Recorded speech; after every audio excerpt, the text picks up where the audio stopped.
yang akhirnya Renata pun gak bisa nafas karena dia ditenggelamkan tuh sampai sekitar 5 menitan gitu guys. Ya meninggal lah anak orang akhirnya.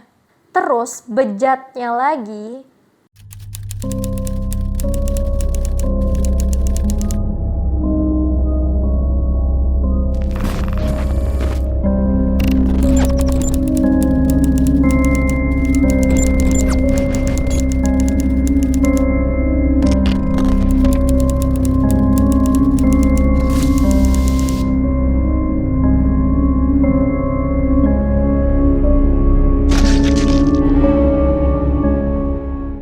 Hai everyone, balik lagi sama gue Fanny di Kena Mental.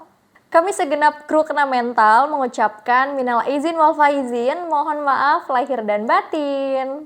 Oke guys, langsung aja untuk video kali ini gue akan membahas salah satu kasus yang datang dari kota Manado. Kalau kalian udah nonton video-video sebelumnya, pasti nggak asing nih dengan istilah nekrofilia. Nah, di kasus ini ada indikasi salah satu penyakit kejiwaan itu guys. Baru indikasi ya. Yang udah pernah aku bahas tuh kasusnya Ed Gein, video yang ini nih. Buat kalian yang belum tahu tentang nekrofilia, aku udah jelasin tentang itu di video Ed Gein yang tadi ya. Gak hanya nekrofilia, pelaku di kasus ini juga pedofil. Langsung aja deh kita masuk ke ceritanya.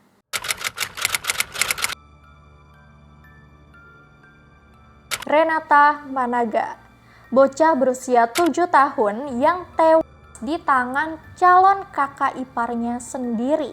So guys, jadi waktu Renata ini masih 8 bulan umurnya, ibunya ini tuh meninggal dan bapaknya udah nggak tahu deh kemana, nggak ada kabar. Nah, akhirnya dia pun dirawat nih sama pamannya yang bernama Kamil Abram dan bibi kandungnya. Sebenarnya keluarganya Pak Kamil ini tuh udah punya 5 anak guys. Jadi kalau sama Renata ini totalnya jadi 6. Nah, di sini kan statusnya si Renata ini tuh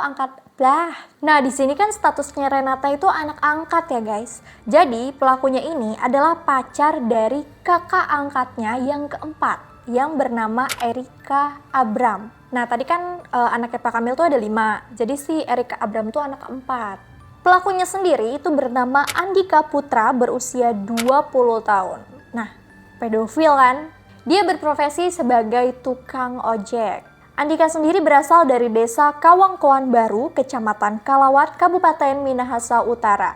Dan anehnya, ternyata si Andika ini tuh udah tinggal sama keluarganya Pak Kamil guys selama 2 bulan. Itu tetangganya apa nggak pada julid ya? Awalnya, pada hari Selasa tanggal 28 Maret tahun 2023, ada salah satu tetangganya nih yang melihat Renata tuh lewat nih depan warungnya dia dengan kondisi menangis. Kabarnya dia tuh diomelin nih karena keseringan nonton YouTube. Tapi setelah itu Renata tiba-tiba hilang dan gak ada kabar sampai malam hari. Karena keluarganya mulai panik dan khawatir, kakak-kakaknya pun langsung update status nih di media sosial terkait hilangnya Renata. Nah, gak lama ada yang konfirmasi tuh kalau dia tuh sempat lihat Renata ngikut satu motor tapi dia tuh gak kenal sama pengemudi motornya.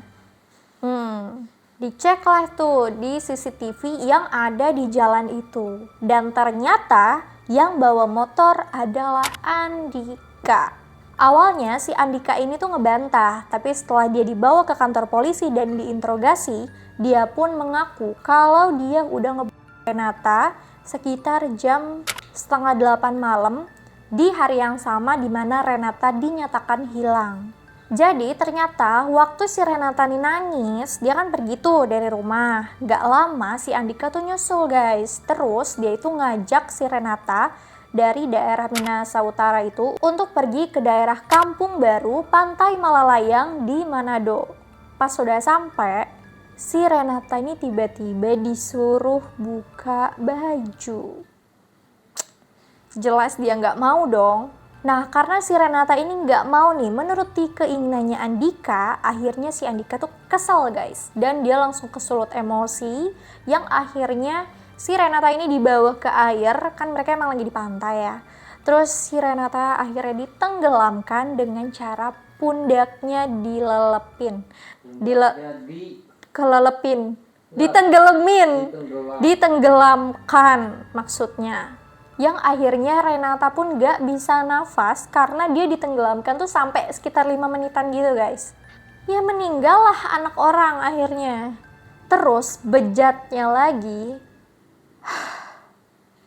dia sempat diperkosa dan mayatnya ditaruh di celah bebatuan kayak gini nih, supaya mayatnya tuh nggak ngambang dan nggak menimbulkan kecurigaan dari warga sekitar. Padahal Renata ini tuh bisa dibilang dia orangnya rajin, sopan, penurut gitu kata tetangga-tetangganya. Bahkan si Andika ini nih yang justru malah dianggap kurang sopan.